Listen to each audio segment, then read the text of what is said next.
Yon, good morning mga kapinoy. At tara naman tayo sa ating backyard farm.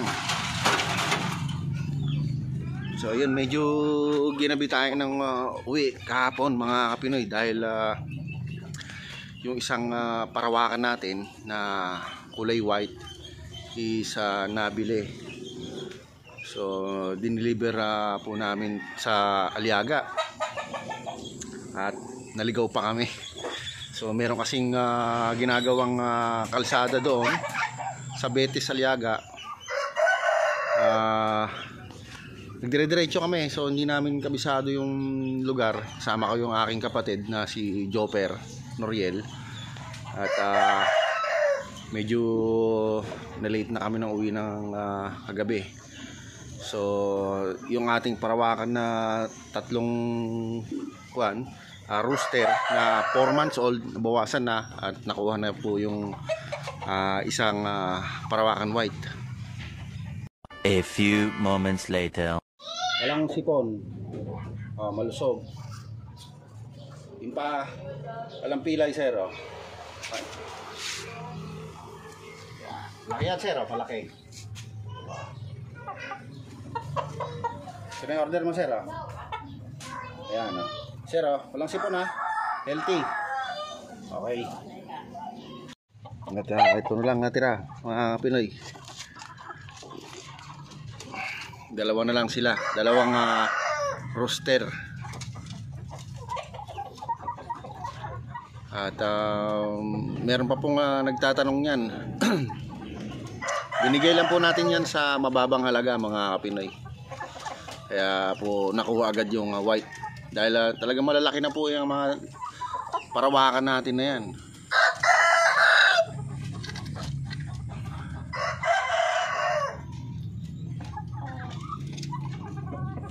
So yan, at saka po yung ating na pangaparawakan na hen is nilipat ko na po ulit. Sinama ko na po doon sa rooster na parawakan. Ayan na sila mga Pinoy ngayon,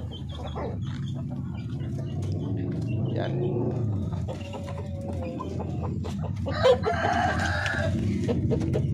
Ayan sila ngayon.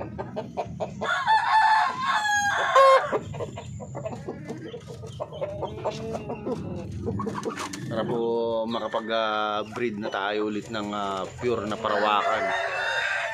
At madami po kasing nag-i-inquire na mga sisiw nito, mga ating spangle at saka parawakan blue. Ayan, tapang talaga yan mga Pinoy. Nanunugod, palagi akong sinasabong yan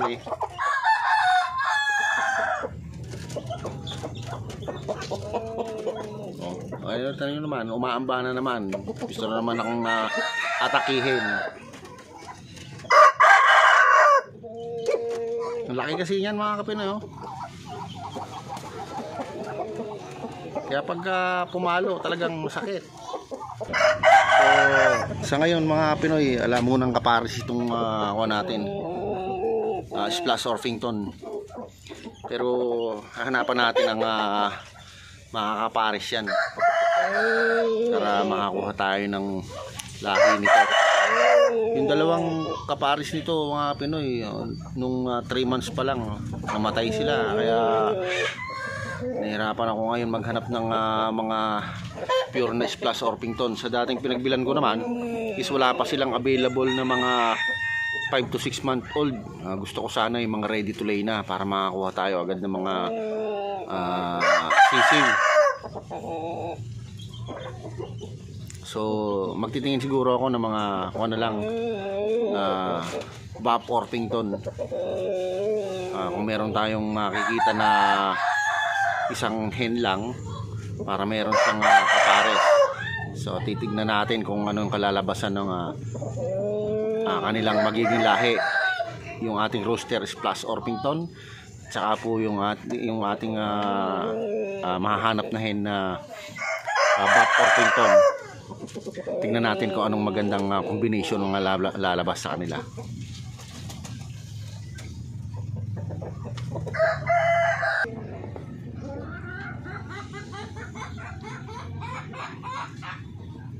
Sa yung ating magkapares na chocolate Orpington dito mga Pinoy.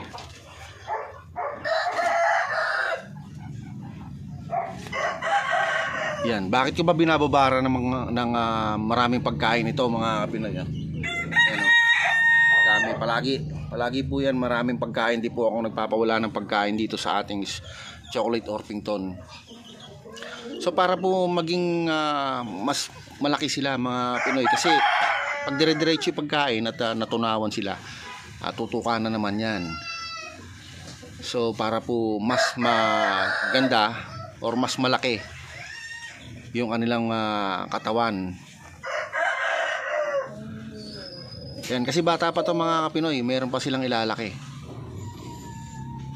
So siguro mga nasa 5 months pa lang to mga Pinoy. Kaya po pwede pa yan, makapagpapalaki pa tayo.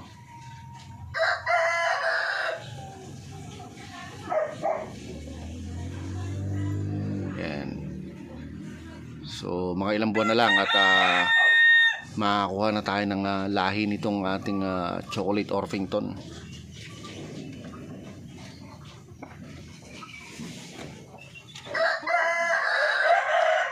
Kapag gusto nyo po na mas malaki pa yung inyong mga alaga, is babadan nyo po ng pagkain, lalo't bata pa po at hindi pa sila nagda-drop ng egg.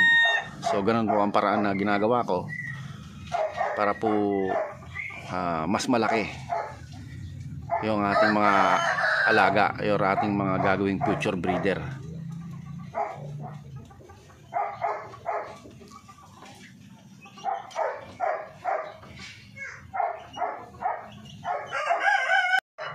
Ganoon din po mga Pinoy sa aking mga sisiw. Week old or month old is mas mabuti pong mag non-stop feeding po tayo para po ma-reach nila or makuha ninyo yung target na gusto ninyo, na mabilis lumaki or yung timbang na gusto ninyong makuha mga Pinoy. Kaya sa akin po dito po sa aking backyard farm, ganoon po ang ginagawa ko dito sa akin. So non-stop feeding po ako. So pure feeds po yon para po mas mabilis lumaki yung aking mga sisiw. At syempre lagyan natin ng vitamins.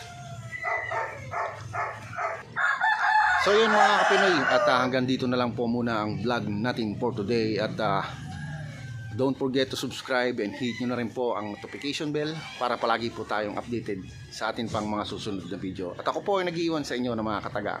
Pag may pangarap, magsumikap. Paalam!